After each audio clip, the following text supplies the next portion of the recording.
जब वो एनडीए की परीक्षा पास कर एसएसबी इंटरव्यू के लिए गए थे तो ऑफिसर ने उनसे पूछा था, तुम फौज में क्यों आना चाहते हो? तब उन्होंने जवाब में कहा था, परमवीर चक्र जीतने के लिए। नियति ने उस दिन उनकी इस बात को सच कर दिखाया था।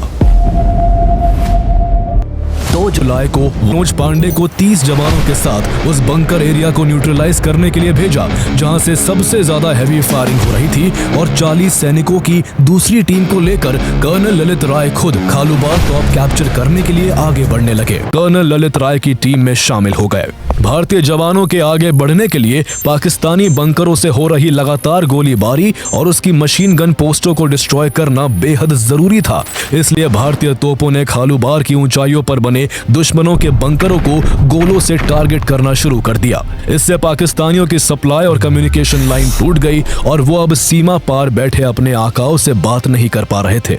दुश्मन के बंकरों पर गिर रहे भारतीय गोलों की वजह से लेफ्टिनेंट मनोज पांडे और उनकी टीम को आगे बढ़ने का मौका मिल गया। उसके बाद कैप्टन मनोज पांडे ने देखा कि वहां पर 6 पाकिस्तानी बंकर बने हुए थे। कैप्टन मनोज पांडे ने आगे बढ़कर पहले बंकर में दुश्मन की गन पोजीशन देख ली और तुरंत जय महाकाली के युद्ध घोष के साथ सीधे दुश्मन के ऊपर सटीक निशाने के साथ फायरिंग की। मशीन गन के पीछे बैठा पाकिस्तानी जवान 1 सेकंड में वही ढेर हो गया।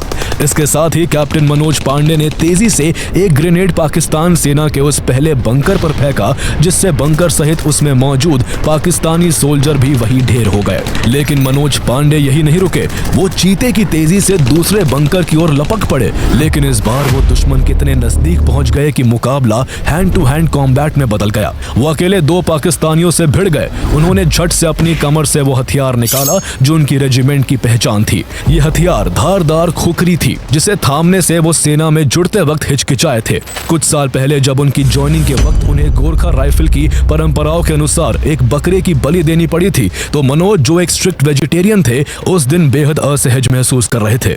उस समय उन्होंने खून से सने हाथों को 12 बार धोया था। लेकिन आज वही मनोज पांडे खुखरी दुश्मन पर ऐसे चला रहे थे जैसे कोई गाजर मूली काट रहे हो। इसका नतीजा ये हुआ कि जल्दी ही उन्होंने दोनों पाकिस्तानियों को अकेले ही मौत की नींद सुला दिया और दूसरे बंकर को भी ग्रेनेड से तबाह कर दिया। कैप्टन मनोज पांडे के साहसिक एक्शंस ने दुश्मन की बंकर पोजीशंस को बुरी तरह से डिस्टर्ब कर दिया था। लेकिन उनके सामने अब भी 2 पाकिस्तानी बंकर्स ऑपरेशनल थे, जिनसे लगातार हैवी फायरिंग जारी थी। लेकिन लेफ्टिनेंट मनोज पांडे जैसे ही तीसरे बंकर की ओर बढ़े, इस बार दुश्मन की मशीन गन फायर ने उन्हें मल्टीपल जगह पर हिट कर दिया।